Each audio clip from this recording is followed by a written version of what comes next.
মাত্র $1 মিলিয়ন বাজেটে নির্মিত হরর সিনেমা আর বিশ্বজুড়ে আয় $344 মিলিয়ন বেশি। প্রেক্ষাগৃহ কাঁপানোর পর এবার আনরেটেড সংস্করণে ওটিটিতে এসেছে বছরের আলোচিত হরর সিনেমা অবসেশন। গত 15 মে যুক্তরাষ্ট্রে মুক্তির পর থেকেই বক্স অফিসে চমক দেখাতে শুরু করে সিনেমাটি। ওটিটিতে মুক্তি পেয়েছে ছবিটির আনরেটেড সংস্করণ, ফলে দর্শক পাবেন আরও দীর্ঘ ও ভয়াবহ অভিজ্ঞতা। ছবিটি পরিচালনা করেছেন কারি বার্কার। একমাত্র স্মার্ট সিটি বসুন্ধরা, আধুনিকতায় এক ধাপ এগিয়ে।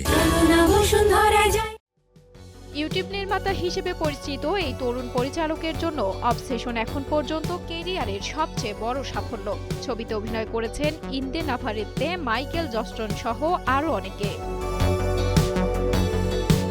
ভালোবাসা, আসক্তি আর নিয়ন্ত্রণের অন্ধকার দিক তুলে ধরা অবসেশন ইতোমধ্যেই বছরের সবচেয়ে আলোচিত হরর সিনেমাগুলোর একটি। এখন দেখার বিষয় ওটিটিতেও ছবিটি একইভাবে দর্শকদের মুগ্ধ করতে পারে কিনা। সঞ্জনা সাথী, কালের কণ্ঠ।